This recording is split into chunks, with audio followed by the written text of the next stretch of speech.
এটা হচ্ছে LMB boys ক্লাবের সংগঠন, আর ওনারা বিভিন্ন আপনার উপকারমূলক কাজ করে থাকে, সমাজ সেবা করে থাকে। আপনার যেমন কবর খোঁড়ার কাজ হতে নিয়ে শুরু করে ওরা আমাদের এলাকার প্রত্যেকটা, ধরেন কেউ অসুস্থ হয়েছে, ওনারা অবশ্যই সবার থেকে টাকা পয়সা নিয়ে সাহায্য করে ওনাকে একটা ভালো চিকিৎসার দেওয়ার ট্রাই করে আর কি। সো আমি ওদেরকে সবসময় আপনাদেরকে হার্মফুল একটা থ্যাংক ইউ জানাই যে সবাই আপনারা এই জিনিসটা আয়োজন করছেন। সো এই মিলন মেলাটা ওরা আজকে আয়োজন করছে কেন, পুরো বাড়ির মানুষ যাতে সবাই একত্রিত হয়ে একটা মানে আনন্দময় মুখরোচক একটা আমাদের অনুষ্ঠান ক্রিয়েট করতে পারে। আর আপনাদের চ্যানেলকেও আমি অসংখ্য অসংখ্য ধন্যবাদ জানাই যারা এসে আমাদের কাছে মানে এই রিপোর্টটা বিশ্ব মিডিয়ার কাছে তুলে ধরেছেন। অবশ্যই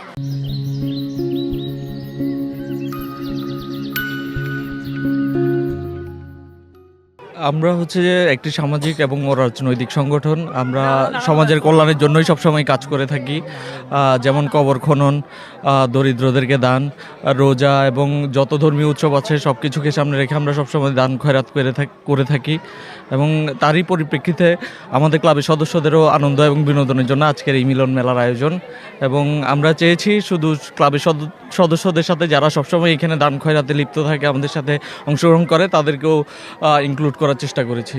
আজকে আসলে আমরা দরিদ্রদেরকে, আমরা শীতদেরকে কম্বল বিতরণ করতেছি এবং আমাদের আজকে রাইফেল ড্র রয়েছে এবং ঐতিহ্যবাহী ক্রীড়া রয়েছে, সাংস্কৃতিক অনুষ্ঠান রয়েছে। আমরা আরও রয়েছে আমাদের এতিম বাচ্চাদের আমরা এখানে খানা আয়োজন করেছি। আমরা একটি ঐক্যবদ্ধভাবে আমরা একটি আয়োজনের মধ্য দিয়ে আজকে আমাদের দিনটি আমরা উৎসর্গ করতে চাচ্ছি।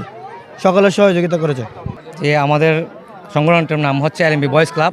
আমরা মূলত একটি সামাজিক সংগঠন। আমাদের ক্লাবে এখন বর্তমানে সদস্য আছে 67 জনের মতো। আমরা দীর্ঘদিন ধরে 2015 সাল থেকে সংগঠনের সাথে একসাথে কাজ, সবাই সংগঠনের সদস্যদেরকে নিয়ে একসাথে আপনার গ্রুপ দগীদের সাহায্য, বন্যার্থদের সাহায্য, তারপর আপনার দেখা যায় 2020 সালে করোনা চলাকালীন অবস্থায় আমরা সকলে এলাকাবাসী সহ একসাথে সংকলিতভাবে বিভিন্ন এলাকায় পরিদর্শন করেছি, আরও বিভিন্ন সহায়তা করেছি। এখন আমাদের সামনে আরও বিভিন্ন প্রকল্প আমরা হাতে নিয়েছি, বিশেষ শিক্ষার ক্ষেত্রে, সংস্কৃতির ক্ষেত্রে। তারপরে যেমন আজকে দেখতেছেন আমাদের এই মিলন মেলাটা, এটা মূলত একটা সবাইকে একসাথে, অতীতে যেরকম আগে একসময় সবাই একসাথে মিলেমিশে কথা বলতো, গল্পগুজব করতো, একসাথে আনন্দ উৎসব করতো, এটা প্রায় বিলুপ্ত হয়ে গেছে। সেটা আমরা আবার পুনরায় উজ্জীবিত করতেছি।